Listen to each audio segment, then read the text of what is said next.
¿ya? Y que tienen un carácter temporal. Entonces, es importante tener claro eso, ¿sí? Que lo que es un proyecto y dónde vamos a aplicar los conocimientos de esta materia es en proyectos, o sea, este tipo de actividades temporales que tienen un inicio, un fin y que buscan un objetivo normalmente distinto a todos los demás, único. ¿Okay? ¿Cuáles son las fases de un proyecto? También aquí las vimos, son preinversión, inversión, operación y abandono. Y habíamos visto también la diferencia entre lo que es gerencia y lo que es gestión, ¿ya? Donde la gerencia está más relacionada con la administración de recursos, mientras que la gestión, como tal, está relacionada con un proceso donde, perdón, es acá, donde planifico, ejecuto y controlo. ¿Ok? Entonces, acá vamos a tener un ciclo de planificación, ejecución y control, como ciclo. Eso es gestión. ¿Ya? Entonces, esas diferencias las hemos también discutido un poco, las hemos visto, y es lo que vamos a hacer en este curso. Las fases del proyecto, repito, son preinversión, ¿sí? Inversión, operación y abandono. Ahora, acá hay una confusión, ¿no? ¿Por qué estoy recalcando esto? Porque hay una confusión, inclusive se da a nivel de nuestra carrera. Yo he tenido alguna vez un intercambio de opiniones, no ha sido ni discusión, ni debate, nada, ¿no? Un intercambio de opiniones con un ingeniero industrial que daba clases, creo que sigue dando en San Buenaventura, en la carrera de Ingeniería Industrial Amazónica de San Buenaventura, ¿ya? Donde él decía, pues, que los proyectos, cuando se hace una tesis o se plantea una tesis, debería decir proyecto de preinversión. Entonces, quizá no está mal, ya, no digo que esté mal, pero yo creo que el nombre de un proyecto debe ser lo más preciso posible, ya. Entonces, ese nivel de precisión se lo alcanza cuando pues, definimos si el proyecto va a ser a un nivel perfil, una tesis, va a ser a un nivel de prefactibilidad,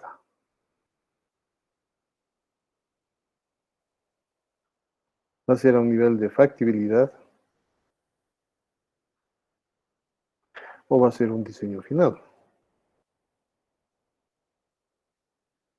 Porque cada una de estas etapas tiene pues sus propias características, ya que la diferencian de otra etapa posterior o anterior. ¿Ya? Entonces, si en el nombre nosotros colocamos preinversión, estamos indicando que nuestro proyecto va a estar, pues obviamente, en una etapa de preinversión, pero no sabemos si va a ser con un alcance de perfil, con un alcance de prefactibilidad, factibilidad o diseño final. Es muy genérico. Y esa era la discusión que yo tenía, ¿sí? Más que discusión, ya lo dije, intercambio de opiniones. Que preinversión es muy amplio, como nombre de un proyecto, de una tesis, que debería, pues, especificarse uno de ellos, ¿no? Inclusive hay una más, que es el PN, plan de negocios. Sí, se puede hacer proyectos de tesis a nivel plan de negocios.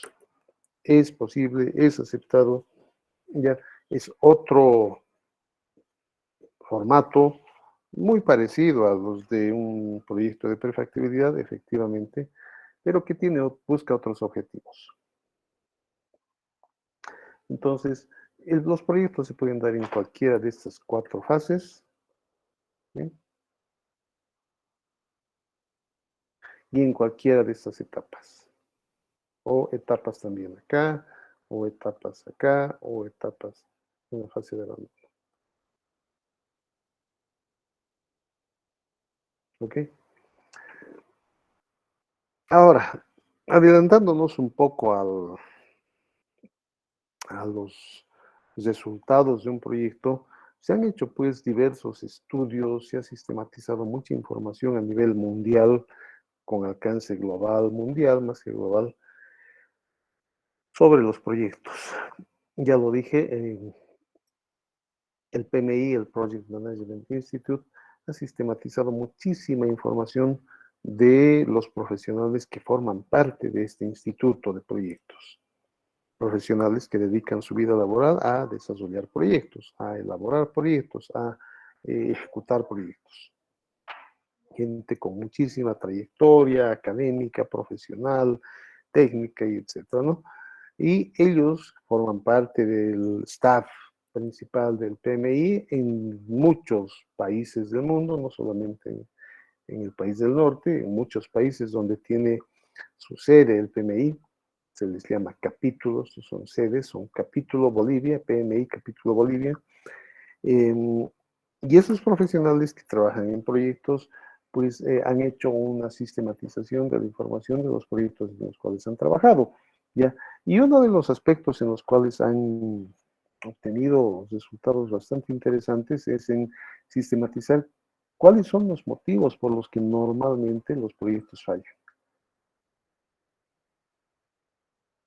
Entonces, los proyectos en cualquiera de sus fases y etapas normalmente fallan por una diferencia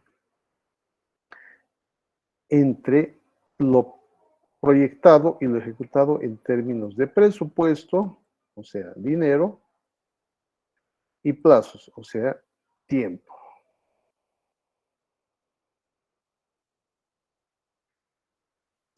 Pero también en términos de los resultados y la calidad esperada.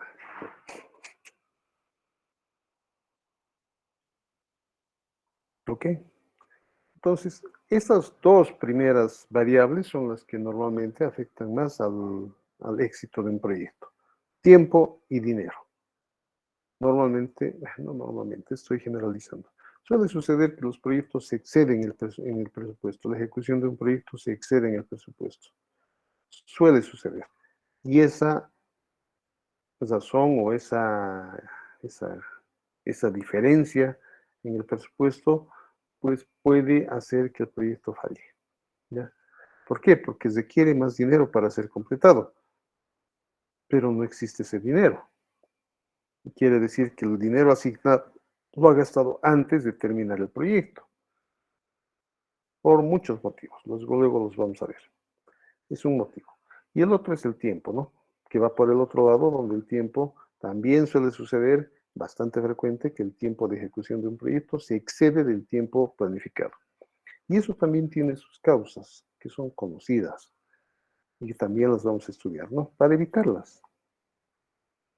Bueno, si no fuese ni el tiempo ni el dinero, hay otras dos que también afectan al éxito de los proyectos, que son el resultado obtenido, el cumplimiento de los resultados obtenidos y la calidad de los productos entregados.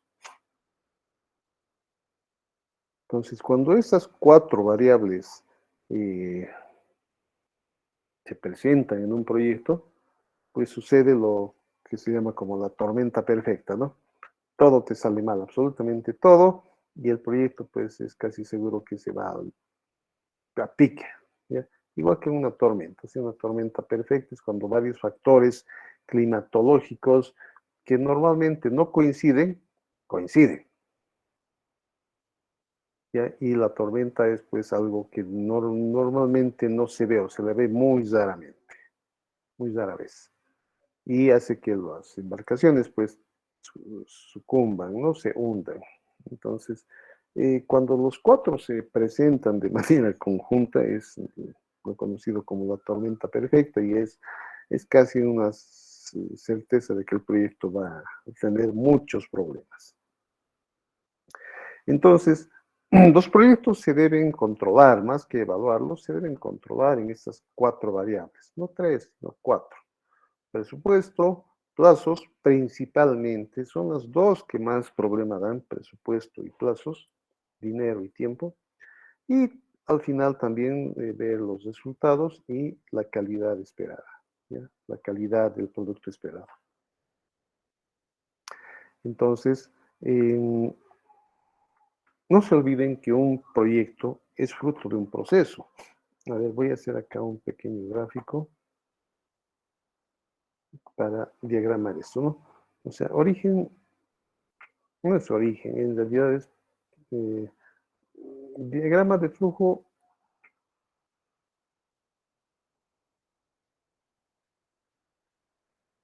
para un proyecto. Entonces, el diagrama de flujo es, bueno, es un origen, ¿no? El origen del proyecto el origen del proyecto se lo determina en función a información.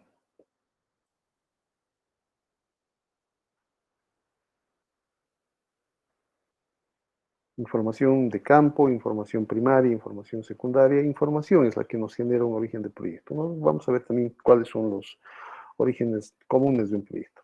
Esa información, ¿qué sucede? Se la procesa, o sea, entra a un procesamiento.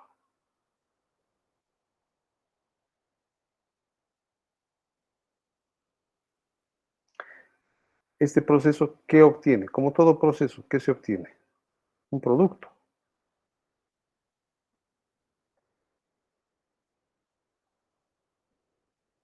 ¿Y ese producto qué debería generar? Un resultado.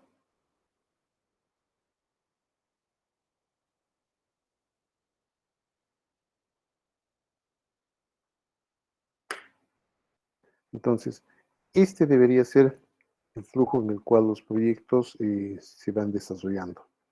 Es analizar, procesar información.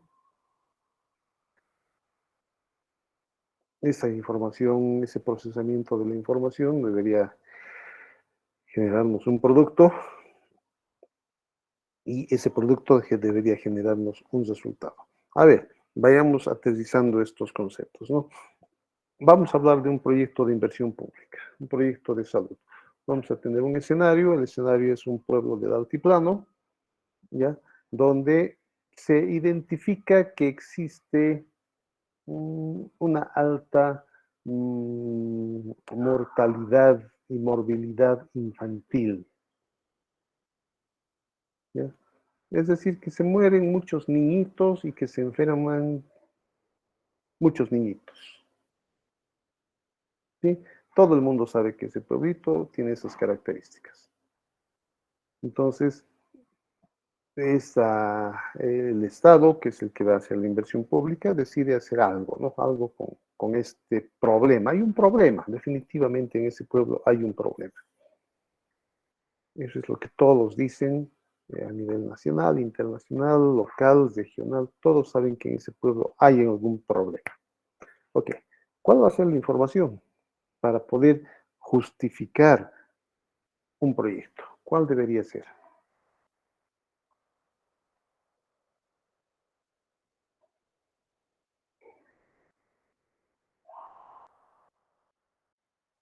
Leslie.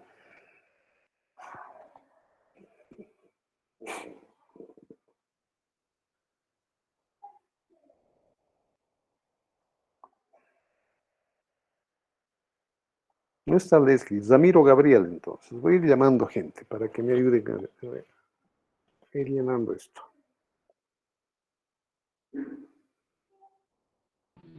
Aquí, ingeniero, un poco se me ha desconectado. ¿Cuál era la pregunta?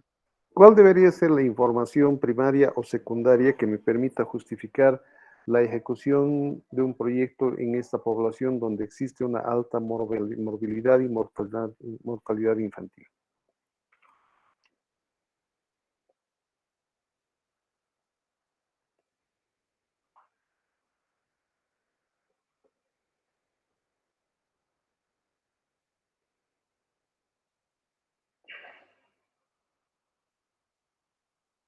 ¿Podría ser la información del INE? Sí, podría ser que vas a ver que sea un poco más cercano a la población, más preciso. Podría ser el INE, ¿no? No digo que no. Es fuente oficial además, ¿no?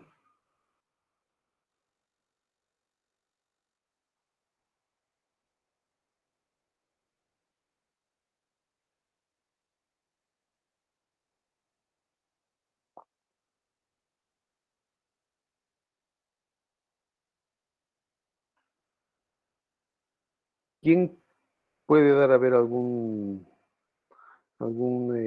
sugerencia de cuál podría ser la fuente de información que justifique, que presente, que muestre la alta enfermedad, el grado de enfermedad, incidencia de enfermedad y de mortalidad en esta zona? Ingeniero, buenas tardes. Hola. Si podríamos tomar tal vez encuestas a la población y obtener la información. Puede ser una encuesta, un levantamiento de información primaria, puede ser. Está bien. ¿Qué más? A ver, otra.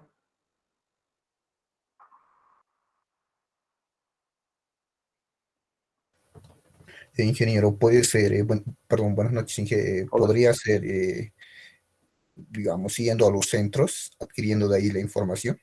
Sí, centros de salud, ¿no? Los centros de salud existentes en la zona, en el área, en la provincia, sí, puede ser, interesante, ¿no? Ahí tienen estadísticas de todos los pacientes que se atienden y de qué se les atiende y de qué se enferman y de dónde vienen, cuál es su edad, cuál es su grado de instrucción, todo preguntan. Cuando vas a un centro de salud te preguntan bastantes datos, te preguntan, ya, personales. Ok, está bien. Pueden ser también los registros civiles, ¿no? Donde se registran tanto nacimientos como defunciones. Pueden ser los hospitales, pueden ser los municipios, pueden ser algunas ONGs que trabajan en el área, pueden ser de algún ministerio, el Ministerio de Salud, que procesa información primaria, el CEDES. O sea, hay bastantes fuentes de información. Sí, sabemos que el problema está. Todo el mundo sabe que en ese pueblo se mueren los chiquitos. Pero un proyecto no podemos, pues, plantearlo ante el Estado, que va a ser el inversor, simplemente con ese todo saben. ¿Ya? Hay que demostrar que hay algún problema. Y para ello se necesita información. Entonces, la información puede ser primaria, encuestas, entrevistas, no sé, pues, ¿qué más puede ser? Grupos focales, tantas cosas que se pueden hacer para obtener información primaria. ¿Ya? O secundaria, de todas las instituciones que tienen algo que ver con el tema salud en la zona. Perfecto, esa información la proceso, ¿sí? Estadísticamente, cuantitativamente, cualitativamente, pero la proceso. Y como resultado, digo, efectivamente hay una tasa de mortalidad del 5 por mil, que es alta. ¿Ya? 5 niños se mueren de 1000, es alta. Ok. Entonces, se requiere de algún proyecto. Bueno, y empiezo con la parte de procesamiento, sigo procesando, ¿no? Entonces digo que hay que identificar el problema, hay que identificar cuáles son los componentes de ese problema, objetivos específicos, cuáles van a ser las áreas de intervención, qué voy a hacer en cada una de ellas, tiempos, plazos, presupuestos, implemento el proyecto. Por ahí el proyecto era poner una posta de salud, ¿ya? En el pueblito. Por ahí, o sea, la solución pasaba por ahí, ¿no? Poner una posta de salud. ¿Ya? Y listo. Y paso unos años y tengo la posta de salud. ¿Cuál es el producto de todo ese análisis de información? ¿Cuál va a ser el producto? El producto va a ser esa posta de salud. Porque el proyecto, cuando se lo licite públicamente en el SICOES, va a decir licitación, se invita a las empresas consultoras en una fase y constructoras en otra fase a, a presentar sus propuestas para la construcción de la posta de salud en Villa Juanito I, ubicada en la provincia Mancocapa, que es el departamento de La Paz, Cantón Tantos, bueno, así, ¿no? Así el detalle, el nombre. Ok, ¿cuál va a ser el producto? El producto va a ser la posta sanitaria.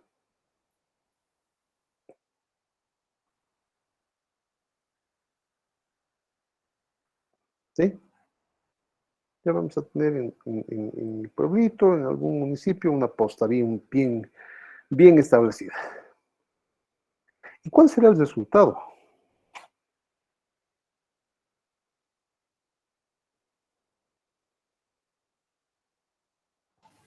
El resultado esperado sería la disminución de mortalidad infantil. Exactamente. Toda esta fase es gestión de proyecto.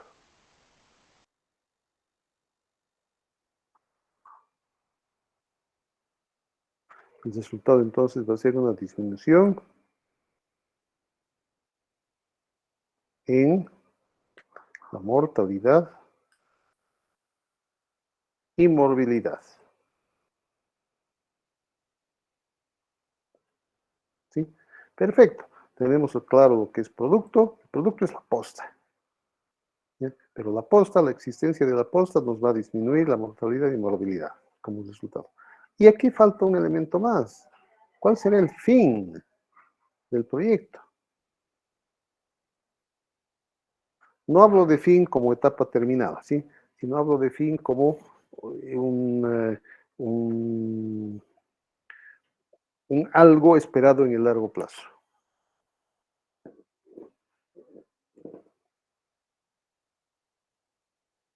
¿En qué va a afectar esa disminución en la mortalidad y morbilidad infantil en la población, en la zona, en el municipio, en la provincia, en el cantón? ¿Qué va a pasar cuando menos niños se mueran? Esto hablo de largo plazo, ya no hablo de 15, 20 años posiblemente. ¿Qué deberíamos esperar de esta mejora en la calidad de vida de los pobladores? Incremento de la población, quizás. Sí, incremento de la población, perfecto. Un fin esperado, ¿no? Se va a incrementar el índice de crecimiento de la población, seguro que sí. ¿Qué más?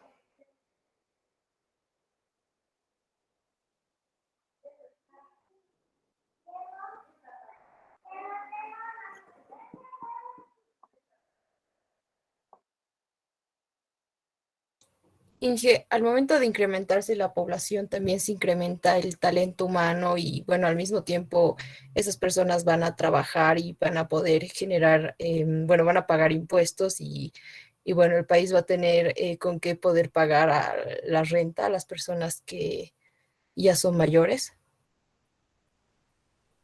No seamos tan optimistas. Está bien, o sea, yo creo que sí, ¿no? El fin va a ser pues una mejora en la calidad de vida de esta población, un incremento de su bienestar, ¿ya? Ese incremento de bienestar que hace cuando te sientes bien, que hace, eres más productivo, generas más ingresos, te vuelves más independiente, menos temeroso de morirte o de que tu guagua se muera, estás más tranquilo, o sea, hay un mejor sentimiento de bienestar, ¿no? Eso te hace, eso debería incidir directamente, eso sí, en tus ingresos, en el movimiento económico que se genera en la zona. De alguna manera, quizá en los impuestos, de alguna manera, quizá, ¿ya? De alguna manera en el Producto Interno Bruto, también, sí, marginalmente, sí, pero sí va a haber un incremento, ¿no? Va a haber debido a esta mejora de salud.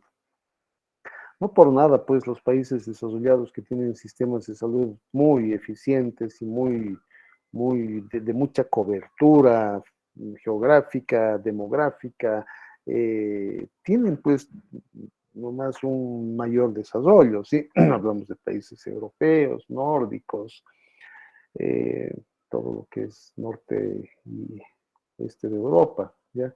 Europa en general. Ya, muchos asiáticos también, definitivamente, ¿sí? Entonces, hay nomás pues una relación causa-efecto entre el bienestar de las personas y el desarrollo económico como un resultado de ese bienestar. ¿Ya? En la clase pasada veíamos, ¿no? Que es una rueda. ¿Qué es primero, el huevo o la gallina? ¿El bienestar genera desarrollo o el desarrollo genera bienestar?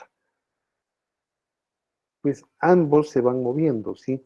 El desarrollo genera bienestar, pero ese bienestar genera desarrollo y el bienestar, o sea, es algo, es una rueda donde ambos tienen una relación entre sí. Entonces, si nosotros en un lugar donde no hay bienestar ponemos bienestar, inmediatamente pues va a haber desarrollo. Y ese desarrollo va a generar mayor bienestar. y ese bienestar va a generar mayor desarrollo. Lo importante es pues dar ese paso de partida, ese paso de inicio, ¿ya? De una situación donde no hay nada a algo, una situación donde sí hay algo. Eso sí va a generar cambio, va a generar impacto, ¿ya? Y ese fin, como aquí lo estoy planteando, es el impacto de los proyectos, lo que conocemos como, ¿dónde está mi cursor? No lo veo, estoy al revés. Genera impacto. ¿Sí? Entonces, esta es más o menos, esta parte de acá de la derecha es más o menos lo que se evalúa, o se debería evaluar en los proyectos. El producto, la posta, ¿ya? La posta va a tener ciertas condiciones de calidad, va a tener un presupuesto, va a tener un plazo de tiempo en el cual debe ser ejecutado. Sí, perfecto, ¿ya? Un proyecto es exitoso cuando cumple con esas variables. Tiempo, costo, calidad, es exitoso, ¿ya? Pero su éxito no queda ahí, sino que el éxito del proyecto debe ser evaluado en otras dos dimensiones más. Podemos tener una posta de lujo con el equipamiento de primera, con los mejores doctores del mundo, lo traemos al doctor Gregory House a la posta, lo contratamos y el doctor empieza a hacer diagnósticos, ¿no? Y a curar a la gente. Lo mejor de lo mejor. Pero ¿qué sucede si ese proyecto ha sido mal concebido? ¿Qué sucede si lo que, si lo que necesitaba la gente no era una posta? Por ahí no necesitaban una posta para bajar sus índices de mortalidad y morbilidad. Puede ser. Eso lo vamos a ver cuando hagamos el análisis del problema, que es fundamental en un proyecto. Entonces, muchas veces se da el caso de que se plantea un proyecto sin haber hecho un análisis adecuado del problema. Y se da una solución, se plantea una solución que quizá no es la solución requerida para eliminar el problema. Entonces, ¿qué sucede? Ponemos la posta, el mejor equipamiento, los mejores doctores y la gente no va. Se dan esos casos. No vamos a tener resultados. La gente se va a seguir muriendo y se va a seguir enfermando. Y por tanto, como fin, pues las condiciones económicas de desarrollo de bienestar van a seguir las mismas o peores posiblemente.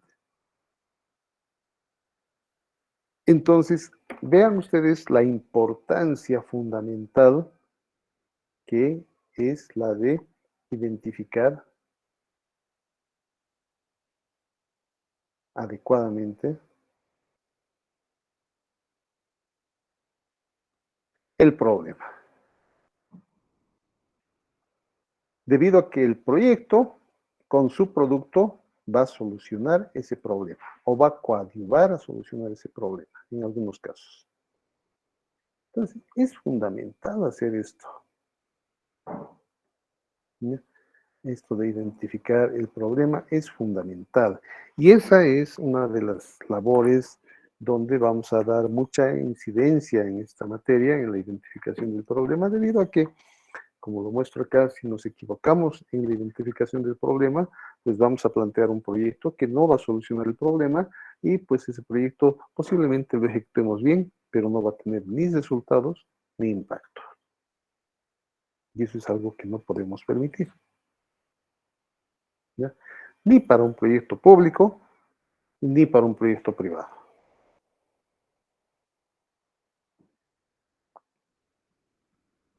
Ok. ¿Alguna consulta, comentario hasta acá?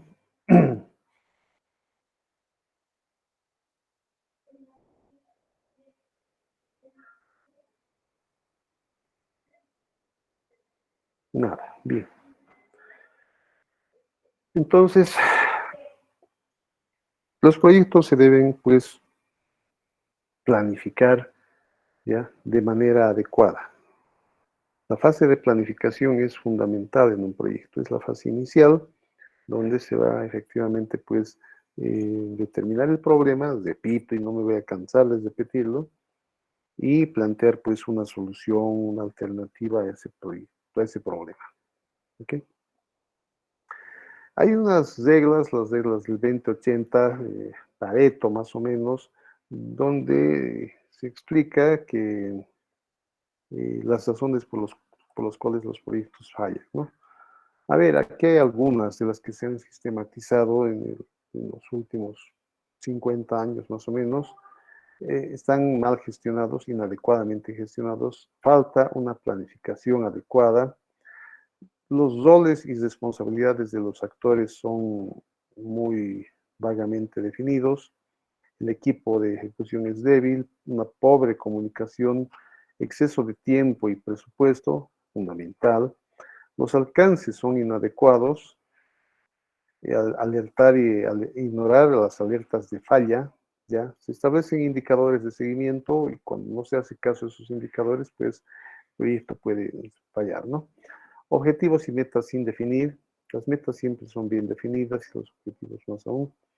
Falta de información primaria, requerimientos vagos o inadecuados, plazos irreales, recursos de personal insuficientes, estimación de costos errónea, inexistencia de un proceso de control, inadecuado proceso de pruebas, falta de compromiso de la organización, falta de apoyo de la organización, conflicto entre los stakeholders.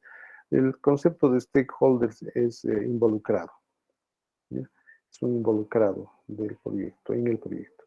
Prioridades encontradas, esto es muy común, las prioridades encontradas, cada uno tira por su lado y no ven un objetivo común, que es resultado de una falta de liderazgo normalmente, la política de negocios inadecuada del ejecutor, falta de priorización y administración de un portafolio. Un portafolio es un conjunto de proyectos o programas, ¿sí? Entonces, cuando no se le da importancia adecuada a uno de los proyectos o programas, tiende a fallar, ¿no? Inadecuada identificación de necesidades del usuario final y pésima de decisiones. Pésima toma de decisiones, ¿no? Son algunas de las causas. Las más importantes siempre están acá. Tiempo, presupuesto, ¿ya? Alcance, es importante. Objetivos, es importante. Porque todo esto tiene que ver directamente con el problema.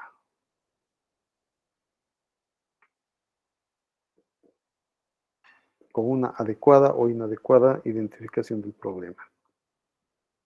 Entonces, en la medida que nosotros hagamos esto bien, identifiquemos bien el problema, el proyecto va a tener una mayor chance de ser exitoso.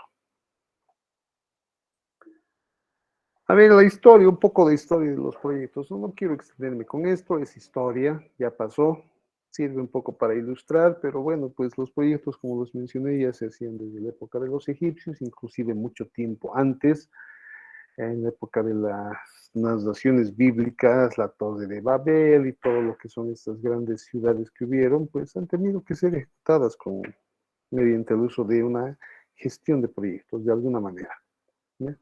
En los años 50, la Armada de los Estados Unidos, del siglo pasado quiero decir, empezó con su proyecto, un proyecto muy ambicioso, el proyecto Polaris, ¿sí?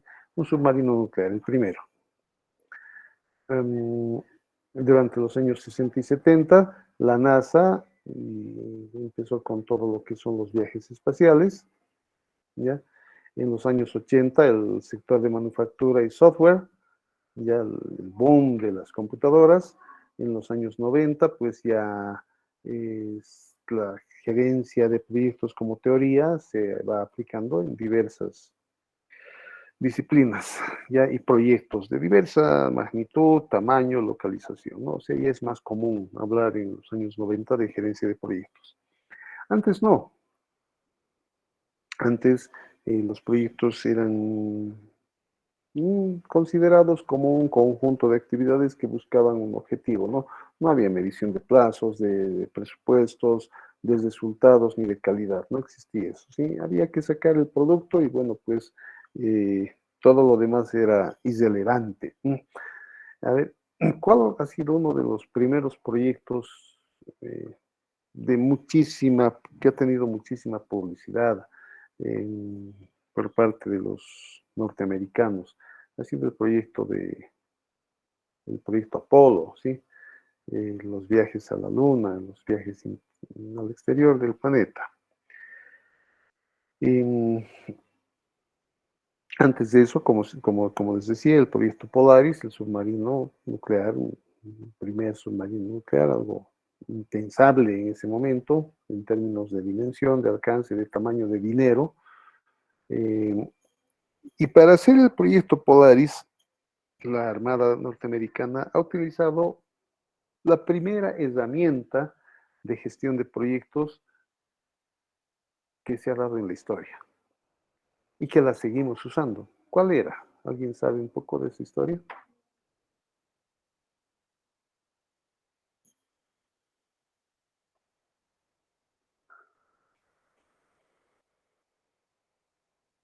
Seguimos usando esa herramienta porque es realmente muy útil.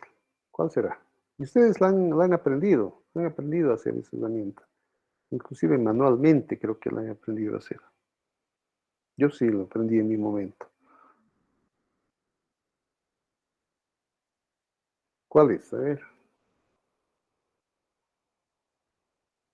¿Qué herramienta utilizan para hacer un proyecto?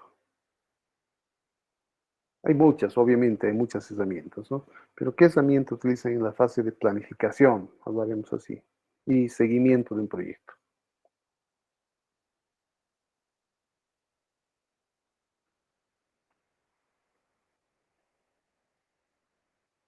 Bueno, ya les digo, ¿no? Hay dos variables que son fundamentales en la gerencia de proyectos. Uno es el costo, el tiempo, perdón, el dinero, ese dinero. ¿Sí? Y el otro es el tiempo. ¿Cómo gestiono el tiempo? ¿Cómo planifico el tiempo de un proyecto? Supongamos que nos dan a nosotros hacer, a ver, jóvenes y señor, hagan un proyecto para la construcción del nuevo campus universitario de la Facultad de Ingeniería en Cotacota. Ya, nos lo dan. Empezamos con análisis de suelos, toda la ingeniería básica, pero antes de eso, ¿qué hacemos?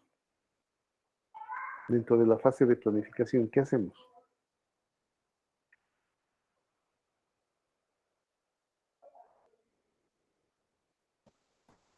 ¿Y se podría hacer el cronograma del proyecto? Exactamente, sí. El cronograma. El cronograma del proyecto es lo que tenemos que hacer. ¿Ya? Entonces, ese cronograma, bueno, tiene un origen, ya el cronograma no sale del sombrero del ingeniero, que es como normalmente lo solemos hacer. Un segundito. El cronograma tiene un origen, y vamos a ver cuál es el origen del cronograma. Estamos mal acostumbrados a cuando nos piden hacer un cronograma, decimos, abrimos nuestro Excel o nuestro project y decimos, a ver, primera actividad, ya que sea esta, y escribimos. Segunda actividad, esta, le damos un conjunto de actividades. Y luego pasamos a la columna de duración. Primera actividad, no sé, pues a ver, 5 días, ya, 5, ¿están de acuerdo? Sí, 5 días, 6. Segunda, 2 semanas. Así es, ¿no? Como normalmente hacemos los cronogramas. No debería ser, ¿ya? Para hacer un cronograma existe una técnica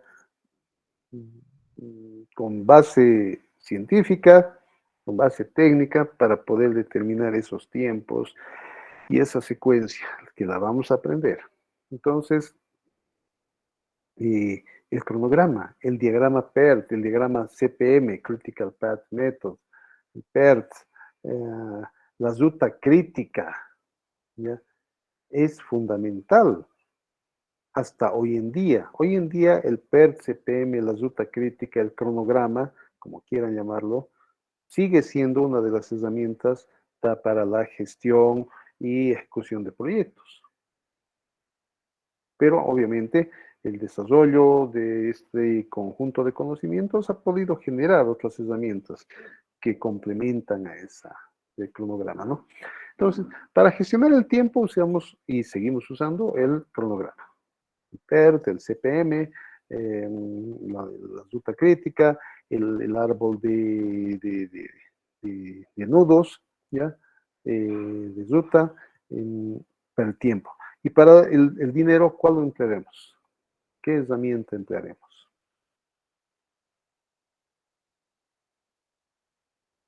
Si nuevamente les digo, señores, o nos dicen, ¿saben qué? Al curso de gerencia de proyectos, el decano nos llama, el ingeniero Pando, y nos dice, ¿saben qué? El curso de ingeniería de proyectos tiene que ejecutar el proyecto a nivel de preinversión para la construcción del nuevo bloque de ingeniería en Cotacota. Ya, nos dividimos, ¿no? Un grupo hace el PERT, todo bien, y el otro grupo hace, ¿qué hace con costos? ¿Qué hace con el dinero? Ya les he dicho. Ya se me fue. Hace un análisis de costos, ¿no? Hace un costeo predeterminado. Hace una estimación de los costos, la mejor estimación posible de los costos. Emplea un método, un sistema de costeo. Entonces, esas dos herramientas son fundamentales para la gerencia de proyectos, gestión de proyectos, tiempo y dinero.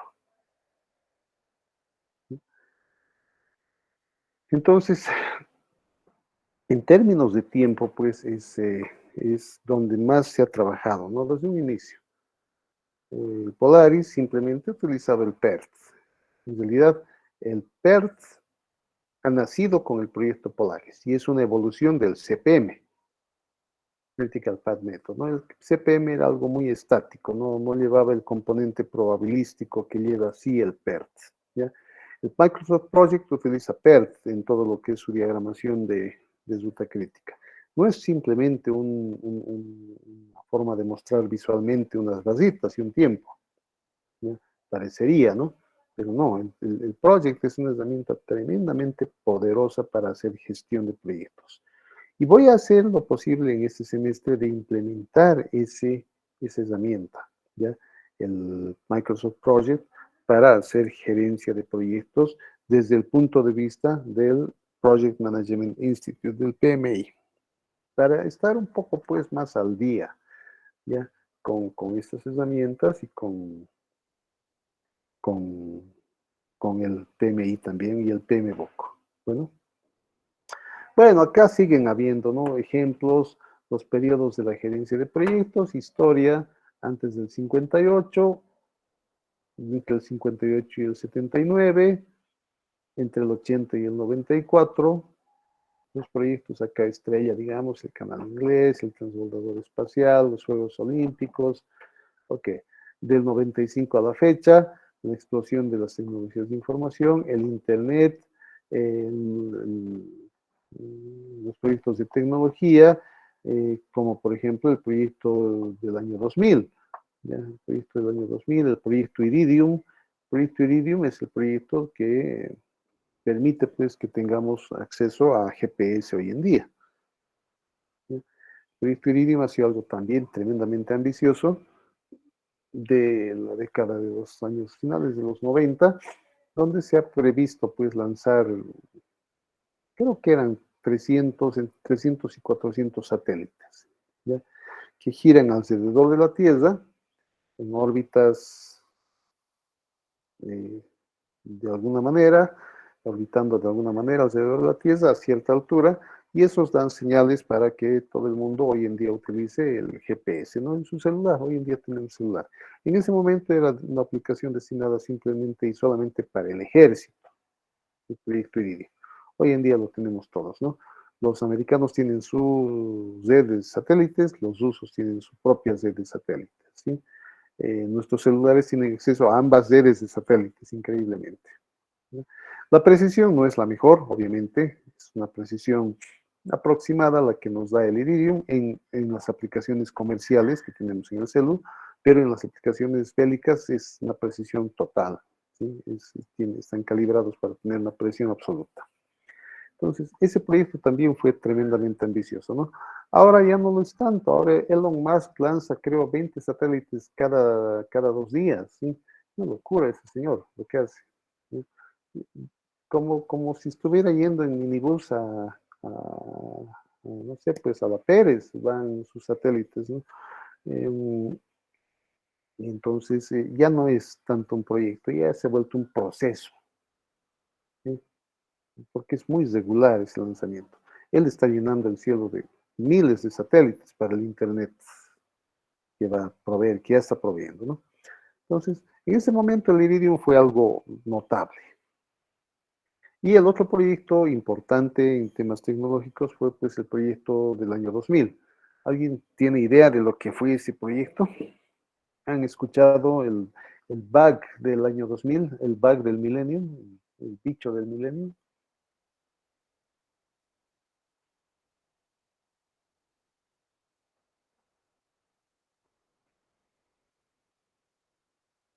Ustedes, la mayoría han debido nacer luego del 2000, ¿sí? Posiblemente. A ver, ¿alguien ha escuchado esto?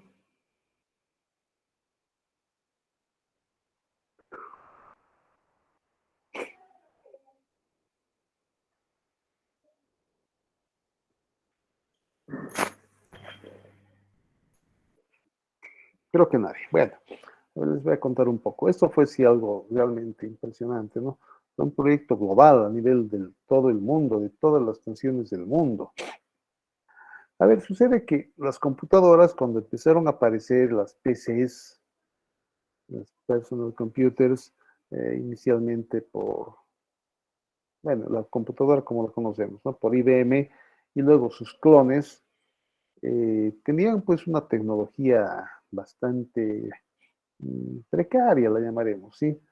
En términos de su procesador, en términos de su placa madre, en términos de sus cristales de frecuencia. Entonces, tenían una pila, de esas placas tenían una pilita de moneda, como las conocemos ahora, que daba energía a un cristal, que era un oscilador que generaba la frecuencia precisa para que funcione todo el equipo, el procesador, la memoria y demás, ¿no? Es como el marcapasos hoy en día de un ser humano.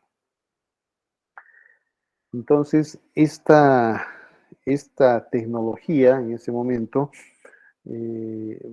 permitía pues que la computadora tenga una hora, ¿no? Antes la hora se fijaba manualmente en las computadoras, no es como ahora que la hora se jala de internet, de esos relojes centralizados de Microsoft, en varios lugares del mundo, y nuestra computadora y reloj y todo se pone en hora, ¿no? Antes no, la hora había que ponerla manualmente. Entonces, cuando te entregaban tu computadorita nueva, la abrías, la conectabas y estaba pues con una hora del año 73, creo que era, un día de un mes del año 73, no me acuerdo bien, 73 o 76, era algo común, ¿no? Entonces tenías que entrar al menú, configurar hora y poner tu hora, la que tenías además en tu reloj analógico, ¿ya? La que tenías ahí, o la que escuchabas en la radio, y ponías esa hora, ¿no? Listo.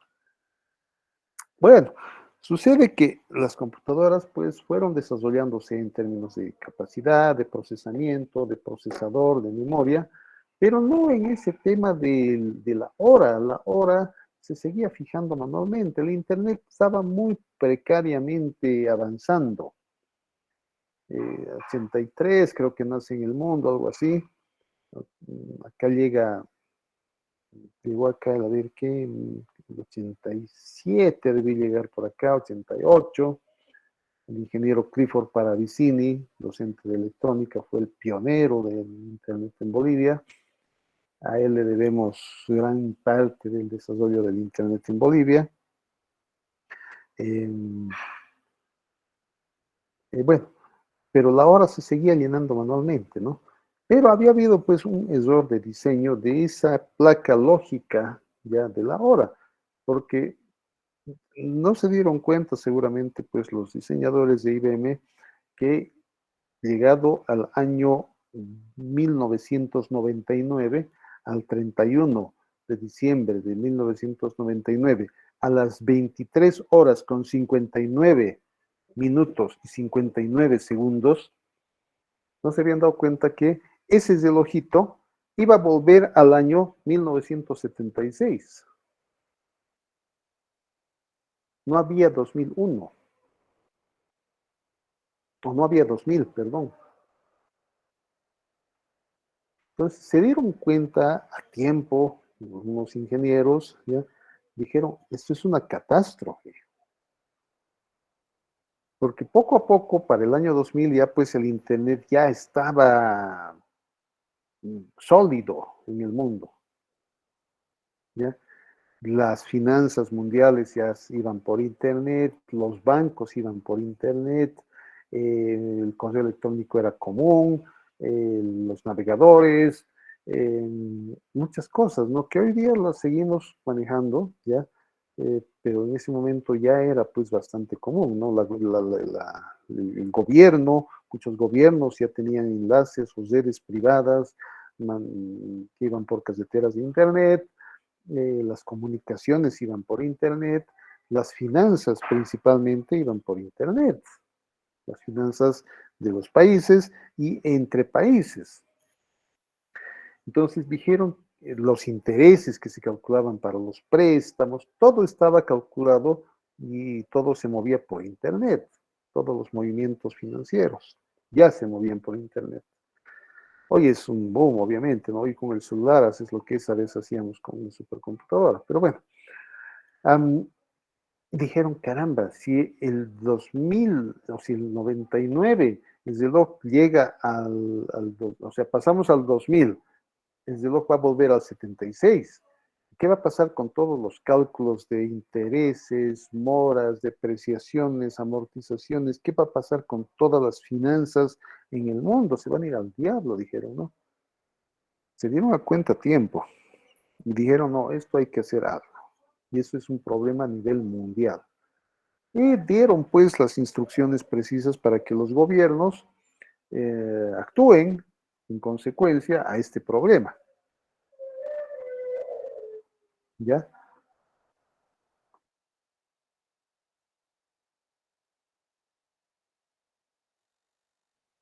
Entonces, la solución era pues simple, ¿no? Era cambiar esa base tecnológica. Era cambiar las placas o cambiar las computadoras, renovar las computadoras por computadoras que sí daban para más tiempo, que se autorregulaban en el tiempo automáticamente por Internet. Y bueno, pues fue un cambio de base tecnológica a nivel mundial. ¿Ya? Y bueno, pues sucede que llegó el 2000, llegó el 99, el 31 de diciembre del 99, y pues pasamos al año 2000, ¿no? Y afortunadamente, gran parte de los servidores y de computadoras y demás en todo el mundo ya estaban pues actualizadas, ¿no? Hubieron problemas, efectivamente, en países muy pequeños, subdesarrollados y demás, pero no fue significativo.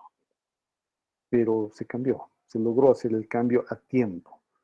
Pero fue un proyecto, pues, que sí fue liderizado por los países desarrollados, eh, fue financiado inclusive en gran parte por los países desarrollados y bueno, pues se lo ejecutó de manera adecuada, ¿no? Entonces, eso tuvo que tener un proceso de planificación, una ejecución y bueno, un proceso de control, seguimiento, gestión de riesgos y demás que dieron buenos resultados en ese momento. ¿Okay? Entonces, vean que los proyectos pues, pueden ser de distinta magnitud. No podemos hablar de proyectos de estas magnitudes tremendamente grandes, con alcances tremendamente ambiciosos, o proyectos mucho más simples como poner una empresa familiar. Es un proyecto. Poner una actividad económica, cualquiera que sea, es un proyecto. Algo pequeño, de corto plazo, pero con un impacto también muy inmediato. Pero es un proyecto. Entonces, si nosotros empleamos estos conocimientos de gerencia de proyectos, los asimilamos y los empleamos adecuadamente, el proyecto debería, en la fase de gerencia, ¿ya?, funcionar, no tener fracaso, ¿sí? Y eso es lo que vamos a ir viendo poco a poco en estas clases que vienen, ¿ya? Ok. Bueno, ¿qué vemos acá, por favor? Vamos a ir, como les dije, yendo de a poco. Esperemos que la próxima haya más gente.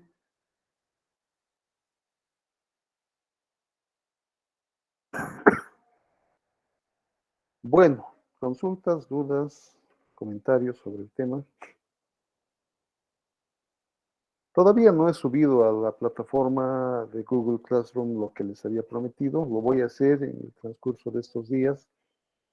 Estoy tratando de encontrar el PM Book 7, séptima edición en castellano. Es bastante difícil, ¿ya? Voy a seguir intentando. De todos modos, si no lo logro, voy a subir la versión inglesa, la versión americana, en inglés.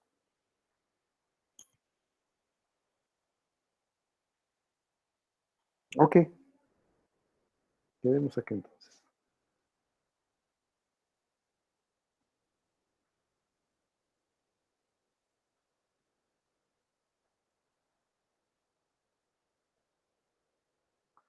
Hasta el día lunes, entonces.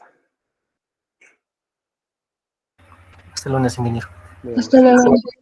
Hasta luego, ingeniero. Hasta luego. Gracias, ingeniero. Hasta Hasta luego, gracias. luego, ingeniero.